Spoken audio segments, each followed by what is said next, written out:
Unemployment, isang suliranin na may malawakang epekto sa ating lipunan. Ito ay kondisyon kung saan ang mga taong nais magtrabaho ay walang makita o mapasukang trabaho. Paano kung sa inyo mangyari ang suliranin? Susuko ka ba o lalaban? Ako si Jan Mario Tilo. Ako naman si Jenica Lopez. At ako naman si Cassandra Modina. At ito ang Pagsubok Stories Podcast. Bakit nga ba nagkakaroon ng unemployment sa ating lipunan? Maraming dahilan kung bakit nagkakaroon ng unemployment sa ating lipunan. Tulad ng hindi pagtatapos ng pag-aaral, hindi sapat na kaalaman sa pinag-aralan, mababang sweldo, iniisip ang bigat at dami ng trabaho. At higit sa lahat, pagtaas ng bilang ng populasyon sa ating bansa. Isa sa ating letter sender ang nakaranas na parehong suliranin at nais nitong ibahagi. Itago na lang natin siya sa pangalang Diana, panganay sa 7 magkakapatid at isang breadwinner sa kanilang pamilya. Si Diana ay lumaki sa hirap at elementarya lamang ang natapos nito, kaya't hirap itong makakuha ng trabaho. Pakinggan natin ang naging epekto at implikasyon ng unemployment at paano niya nasolusyonan ito sa kanyang istorya na pinamagatang sakripisyo. Isang umaga dito sa bayan ng San Jose, nanginginig, nagugutom at walang tulog ako naghihintay sa gilid ng kalsada. Minsan ako iniwan ng aking ina. Buntis pa siya ng 8 buwan sa aking kambal na kapatid noon. Ako naman ay 10 taong gulang pa lamang. Ang sabi niya may pupuntahan daw siya. Hindi niya sinabi kung saan. Pagbalik niya may dala siyang pera at nang makita ko, isinama na ako sa pag-uwi. Gulong-gulo man, hindi na lang ako nagtanong dahil bata pa lamang ako noon at wala pang kamalayan sa nangyayari. Pagkadating namin sa aming bahay, nadatnan ko ang aking tatay na natutulog at sa tabi nito ay puro alak na mukhang uminom lang hanggang sa makatulog. Kita ko ang galit sa mukha ng aking nanay. Hindi ito nagsalita at dumiretso na lamang sa kusina. Lagi nag-aaway ang aking nanay at tatay. Madalas ko naririnig ang tungkol sa pag-inom ng aking tatay ng alak at pagpilit ng aking nanay sa aking tatay na kumuha na ng trabaho. Dahil hindi na kasya ang kinikita ng aking nanay sa kanyang pagtatrabaho. Ngunit lagi lang tugon ng aking tatay ay hindi daw siya makakahanap ng trabaho at kaya naman daw ng aking nanay na buhayin ng aming pamilya. Minsan pag ito ay inis na, sinasaktan niya ang aking nanay. Laging talo ang aking nanay sa tuwing sila ay mag-aaway. Kaya nananahimik na lamang ito at minsan ay naririnig ko umiiyak sa aming kwarto.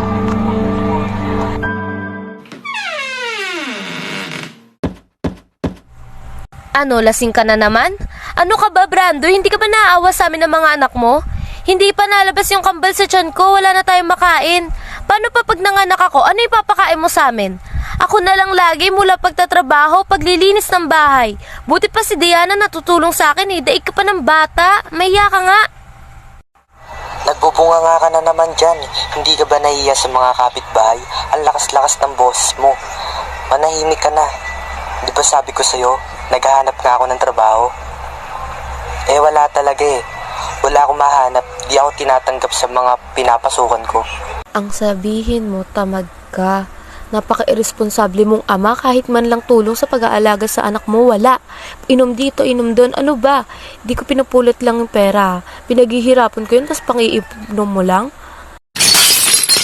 Aray ko, ano ba, Brando? Nasasaktan ako. Ako, tigil-tigilan mo ako, Hazel. Pag di ka tumigil kakatalak mo dyan, tatamahan ka sa akin. Makaalis na nga, nakaka-bad trip kayo.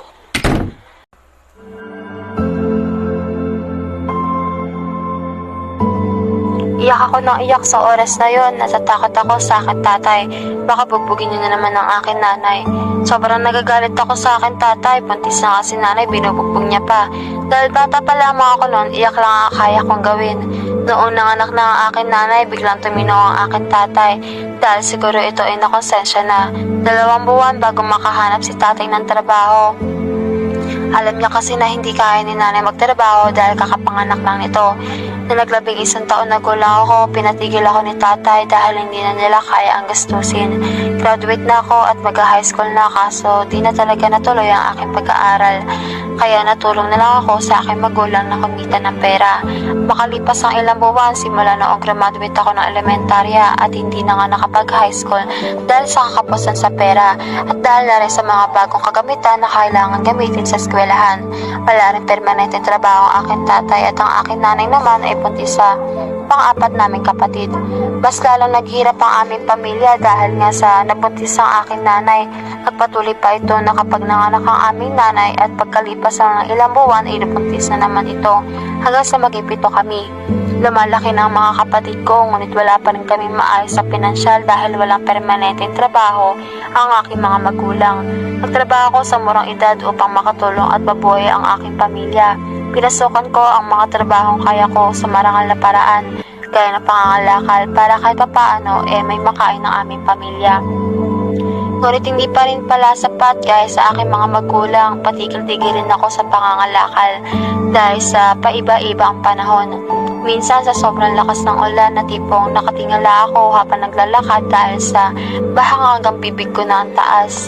Dumating na sa puntong tumigil na rin ang pag-aaral ang aking mga kapatid dahil sa hirap ng buhay. Hindi ako makapasok sa mga ibang trabaho dahil mababa lang ang tinapos ng pag-aaral ko at walang karanasan. Kaya ang sumusuportang hanap buhay na lang ng aming pamilya ay pangangalakal at construction worker sa aming tatay.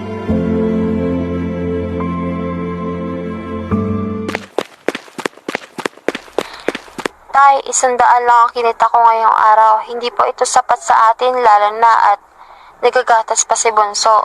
Ano po gagawin natin? Huwag ka na mag-alala anak, sweldo ko na sa construction. Pambili mo na lang yan ang mga kailangan mo. Talaga, Tay? Sige po, bibili na lang ako ng gamit ko. Halos wala na rin po ako masuot eh. Sobrang saya ko nung araw na yon dahil makakabili na naman ako ng gusto ko. Madalang kasi ito mangyari kaya ganun na lamang ang saya na lapis na nadarama ko. Nagsimula ako magtinda ng kung ano-ano tulad ng damit, pagkain at kung ano-ano pa. Nagbunga ang aking paghihirap sa tinayo ko negosyo na Puto Bongbong. Nagpatuloy itong lumago, pati ang aking magulang at kapatid ay tumulong na rin. Naging aming negosyo na nga ang pagtitinda ng Puto Bongbong. Di rin nagtagal ay nagparehistro na rin kami upang maging legal ang aming pagtitinda. Ako ay 19 na taong gulang na. Graduate na nga ang kambal kong kapatid ng elementarya.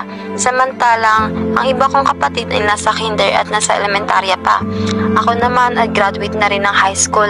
Sobrang saya ko ngayon dahil may pag-asa pa ako na ito pa rin ang pangarap ko. Ang mga magulang ko naman ay proud na proud sa akin at sa ngayon sila ang nahawak ng negosyo at kami naman ang natulong. Masasabi kong gumaan ang aming pamumuhay dahil sa aming negosyo na patuloy pang lumalago. Nagpatayo nga pala kami ng 4 na branches ng Puto Bongbong shop na patok sa mga tao. Hanggang dito na lamang ang aking kwento. Sana mapili ang aking kwento at kung ang kwento ko man ang mapili, sana ito ay magdulot ng inspirasyon at aral sa mga tao.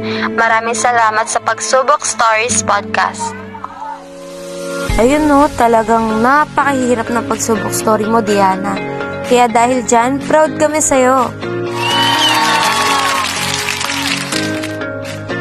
Grabe nga naman ang epekto at naging implikasyon ng unemployment sa kwento ni Ian. Ramdam natin ang epekto ng unemployment sa pamilya ni Diana. Muntikan pa masira ang pamilya nila dahil lang sa kawalan ng trabaho ng kanilang padre de pamilya. At masaklap, naging tamad at nawalan pa ng pag-asa dahil lang sa kawalan ng trabaho. Pero kita naman sa kwento ni Diana, bumawi rin ang ama. Ika nga nila, things change, time changes, people change, life changes, time changes things, and life changes people. Ang naging implikasyon ng unemployment sa pamumuhay nila Diana ay noong nagnegosyo si Diana ng walang permit o rehistro na pwedeng makaapekto sa ekonomiya. Pero nung may kakayahan na siya, nakapag-rehistro siya. Dahil dyan... Ang naging solusyon nga nitong si Diana laban sa unemployment ay nagtayo ng negosyo na grabe ang paglago. Wala man silang permanenteng trabaho, may permanente naman silang negosyo. Dahil nga gagraduate nga si Diana sa high school at malapit na mag-college, makakahanap na din ito ng maganda at matinong trabaho. Hanggang dito na lamang ang ating kwentuhan. Maaari kayo magpadala ng kwento sa aming FB page. Dito lamang yan sa Pagsubok Stories Podcast.